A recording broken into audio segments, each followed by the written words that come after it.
Ilang beses na ba tayong sumuko at sinabi sa sarili na hanggang ganito na lang? Nakalimutan ba na ang Pilipino, ano man ang pagsubok ay nalalampasan? Sa edukasyon at tamang kalusugan, ang problemang kahirapan ay maiibsan.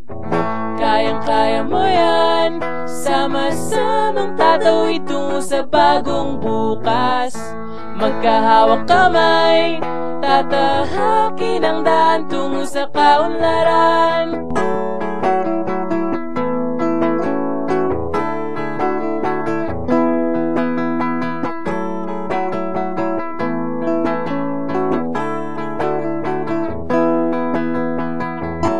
Ilang beses na nasabi sa'yo na hindi makakabangon sa dagok ng tadhana. Pamilyang Pilipino, wag na wag kang susuko, dahil may magandang bukas na naghihintay sa'yo.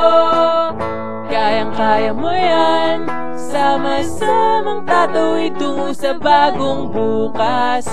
Magkahawak kamay, tatahakin ang daan tungo sa kaunlaran. Kayang-kaya mo yan, kayang-kaya mo yan, tatawid tungo sa bagong bukas. Magkahawak kamay, tatahakin ang daan tungo sa kaunlaran, dahil tayo ang daan tungo sa kaunlaran.